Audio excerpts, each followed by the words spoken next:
Hello everyone, welcome to math classes. तो आज हम डिस्कस कर रहे हैं class 9th chapter number 4th chapter क्या है? Linear equation in two variable. Linear equation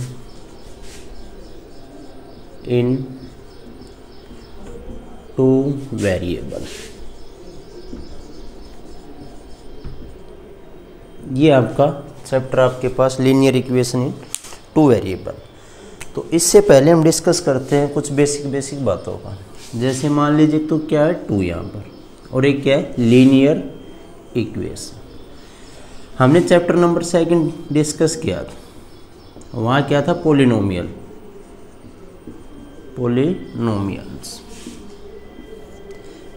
जो चैप्टर था वहाँ हमने क्या पढ़ा था, एक एल्जेब्रिक एक्सप्रेशन होती है और वहाँ क्या होता है, मान लीजिए 1 वेरिएबल 2 वेरिएबल। उसके बाद हमने फर्दर टाइप पढ़े थे। वहाँ पर टाइप क्या था, मान लीजिए कांस्टेंट पोलिनोमियल क्या बताया था हमने। जैसे मान लीजिए 4 5 6 ये क्या है, सारे कांस्टेंट है। अब पोलिनोमियल्स मीन्स मैं कह सकता हूँ 4 × x⁻⁴ और हमें पता था x⁻⁴ आल्सो इक्वल टू 1। तो क्या था एक कांस्टेंट पोलिनोमियल। उसके बाद हमने पढ़ा था linear.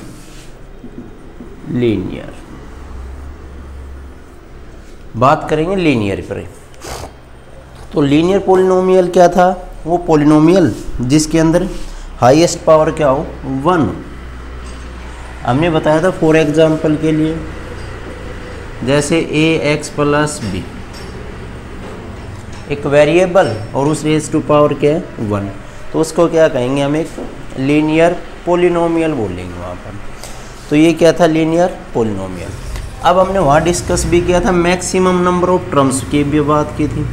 Maximum number of terms in linear polynomial. तो मैक्सिमम नंबर ऑफ टर्म्स कितनी थी आपके पास 2, और मिनिमम क्या था आपके पास, मिनिमम नंबर ऑफ टर्म्स क्या थी 1। अब मान लीजिए क्या था एक linear polynomial, maximum number of terms 1 और 2, और मिनिमम की बात करते हैं तो मैं कह सकता हूँ मान लीजिए a × x या एक x।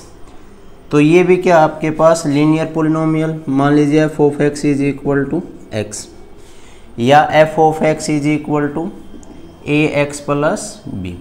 तो ये क्या होगा आपके पास लीनियर पोलिनोमियल। ये भी क्या लीनियर पोलिनोमियल। तो मैक्सिमम नंबर ऑफ टर्म्स क्या हो गया आपके पास 2 और मिनिमम नंबर ऑफ टर्म्स क्या है 1। अब मैं कह रहा हूँ लीनियर पोलिनोमियल इन 1 वेरिएबल, यही है। अगर मान लीजिए मैं कह सकता हूँ अब लीनियर पोलिनोमियल या लीनियर इक्वेशन इन 1 वेरिएबल की बात कर रहे हैं, लीनियर इक्वेशन इन 1 वेरिएबल। तो मान लीजिए यही आपके पास linear equation in 1 variable. 1 variable की बात कर रहा हूं, तो मान लीजिए वेरिएबल आपने माना x। अब इक्वेशन है तो कहीं ना कहीं आपके पास क्या होगा, लेफ्ट हैंड साइड भी होगा और also equal to right hand side. अगर मान लीजिए आपके पास, मान लीजिए मैं ये कह रहा हूँ ax + b और = 0, तो ये क्या आएगी आपके पास लीनियर इक्वेशन इन 1 वेरिएबल। ये क्या आपके पास लीनियर इक्वेशन इन 1 वेरिएबल। तो ये तो क्या आपके पास 1 वेरिएबल। अगर मान लीजिए 2 वेरिएबल, देखो हाईएस्ट पावर क्या रहेगी आपके पास 1। जो वेरिएबल है उसकी हाईएस्ट पावर क्या रहेगी 1, तो वो क्या रहेगी आपके पास लीनियर इक्वेशन इन 1 वेरिएबल। अब लेफ्ट हैंड साइड आपके पास क्या है, लेफ्ट हैंड साइड = मैं कह सकता हूँ ax + b, और वेयर राइट हैंड साइड क्या आपके पास 0। तो मान लीजिए लीनियर इक्वेशन इन 1 वेरिएबल ये भी हो सकता है 4x = 5, या इसको मैं ये कह सकता हूँ 4x - 5 आल्सो इक्वल टू 0। तो ये भी क्या एक लीनियर इक्वेशन इन 1 वेरिएबल है। तो जो linear equation in one variable है, तो ये तो क्या थे आपके पास a x plus b is equal to 0 या समथिंग कॉन्स्टेंट वैल्यू भी हो सकती है आपके पास। तो linear equation in one variable के अंदर मैक्सिमम नंबर ऑफ टर्म्स क्या होंगे आपके पास, फिर से 2, और मिनिमम मान लीजिए मैं कह सकता हूँ a x is equal to 0, single term भी हो सकती है। तो ये तो क्या था आपके पास linear equation in one variable. अगर मान लीजिए linear equation in two variable की बात करते हैं सपोज, तो वेरिएबल टू वेरिएबल की बात करते हैं, linear equation in two variable. तो टू वेरिएबल मीन्स हम कोई भी वेरिएबल मान लीजिए, हमने कहा भाई एक्स और एक वाई वेरिएबल, एक एक्स और एक क्या है वाई वेरिएबल, ये आपके पास क्या है लीनियर इक्वेशन हम जनरेट कर रहे हैं in two variable x and y. तो मैं कह सकता हूँ मान लीजिए suppose a x plus b y और plus c also equal to 0। तो ये क्या है आपके पास linear equation, linear power one, तो क्या होगी linear equation in two variable. अब जितने भी linear equation in two variable या लीनियर इक्वेशन है, लीनियर इक्वेशन, अब वो किसको रिप्रेजेंट कराती है, हमेशा always be a straight line, एक स्ट्रेट लाइन को रिप्रेजेंट कराएगी लीनियर इक्वेशन।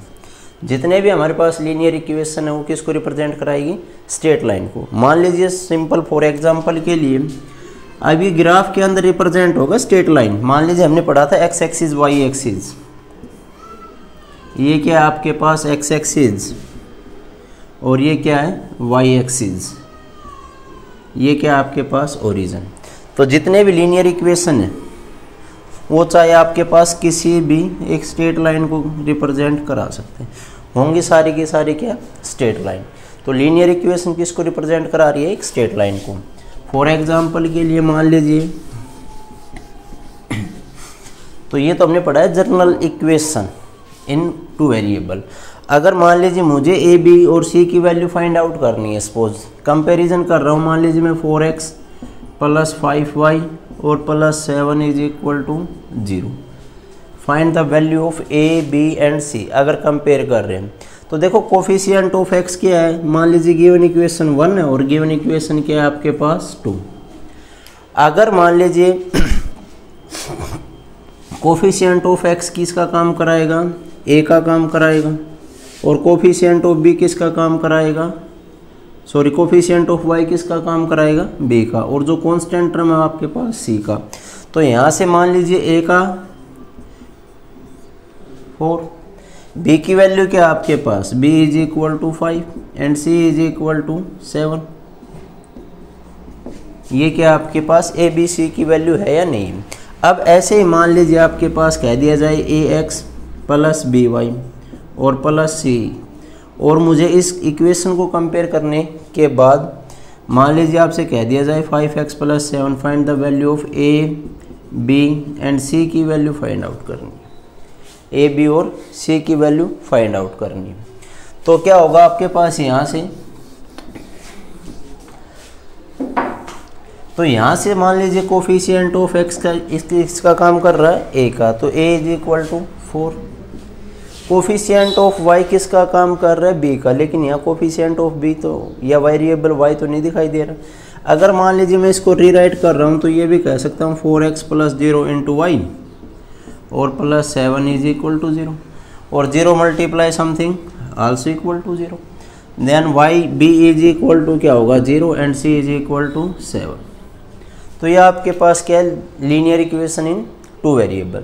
तो इस बेस पे एक्सरसाइज जो आपके पास 4.1 है हम उसको डिस्कस कर रहे हैं। हम जनरेट करेंगे पहले लीनियर इक्वेशन को, उसके बाद जो क्वेश्चन गिवन उस क्वेश्चनों को डिस्कस करेंगे। जैसे क्वेश्चन नंबर फर्स्ट क्या कह रहे हैं, the cost of notebook is twice of the cost of pen. मान लीजिए आपके पास क्या है क्वेश्चन नंबर फर्स्ट एक्सरसाइज 4.1। एक तो क्या हमारे पास मान लीजिए नोटबुक है, नोटबुक, और एक क्या गिवन हमारे पास पेन। जो कंडीशन क्या है स्टेटमेंट के अंदर क्या है, मुझे लीनियर इक्वेशन जनरेट करनी है in two variable. Write the linear equation in two variable represent this statement. मान लीजिए स्टेटमेंट क्या है, द कॉस्ट ऑफ नोटबुक। मान लीजिए cost of notebook is twice of cost of pen. अब मान लीजिए मैं कह सकता हूं यहां से लेट कॉस्ट ऑफ पेन की कीमत क्या मानिए, हमने वेरिएबल सपोज हमने कहा दिया एक्स वेरिएबल या एक्स रुपीज़ है। मुझे नहीं पता जो कॉस्ट ऑफ पेन उसकी कॉस्ट क्या है आपके पास, तो हमने क्या कहा है, the cost of pen is equal to x rupees. अब कह सकता हूँ लेट कॉस्ट ऑफ नोटबुक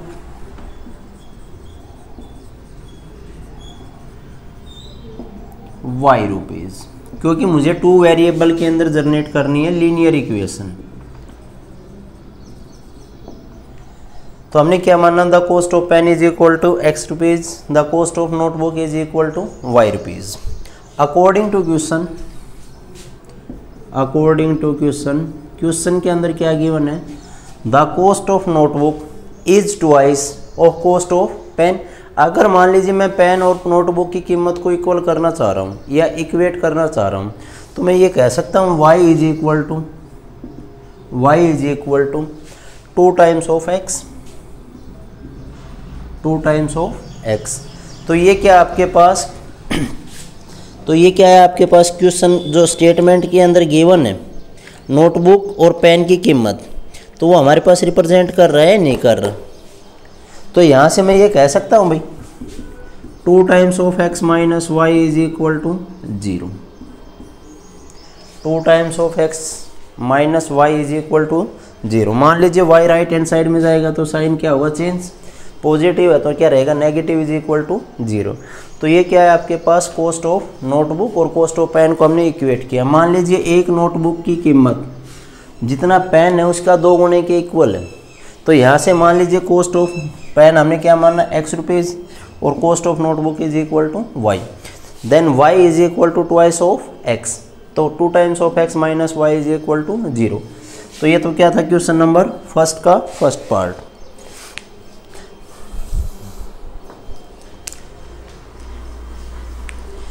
तो ये क्या आपके पास क्वेश्चन ऑफ फर्स्ट। तो आपके पास नेक्स्ट क्वेश्चन क्या है हमारे पास,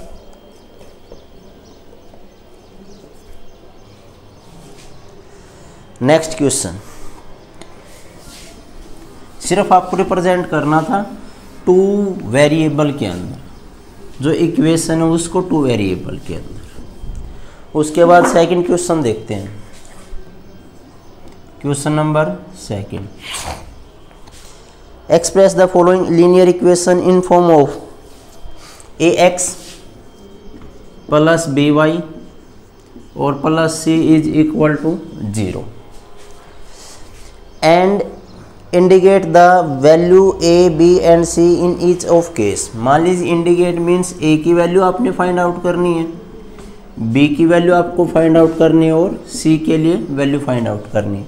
कब, जब आपके पास ईच केस के अंदर वैल्यू गिवन है linear equation in 2 variable. First part है वहाँ क्या गिवन है, 2x plus 3y is equal to 9.35 bar है,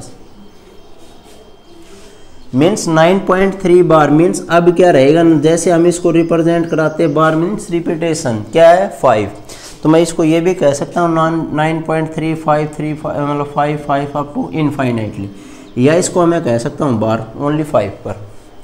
तो देखो कंपेयर कर रहे हैं हम जो equation number first linear equation in 2 variable और इक्वेशन 2।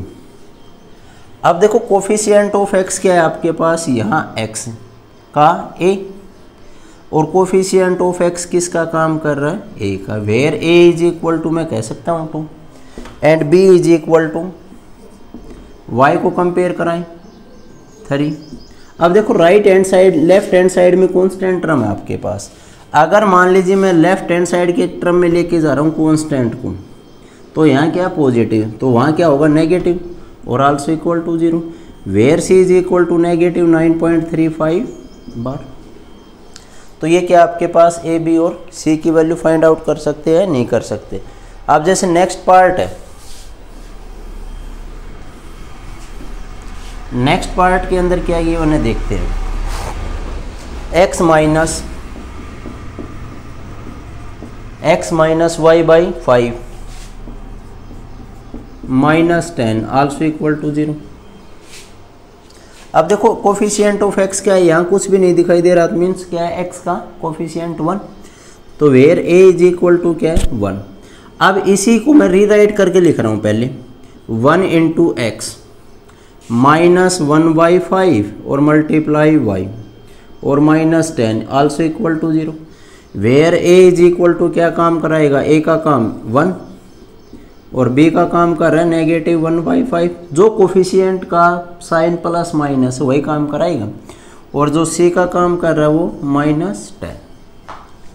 उसके बाद नेक्स्ट पार्ट है जैसे 2x minus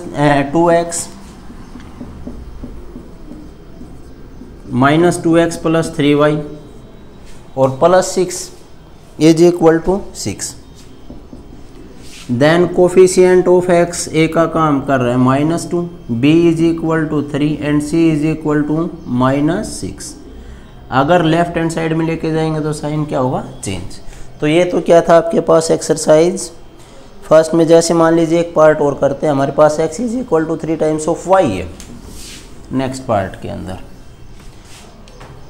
x is equal to 3 times of y, तो मुझे x a b और c की वैल्यू फाइंड आउट करनी है। तो मैं कह सकता हूँ x minus 3 times of y और प्लस 0 इज इक्वल टू 0।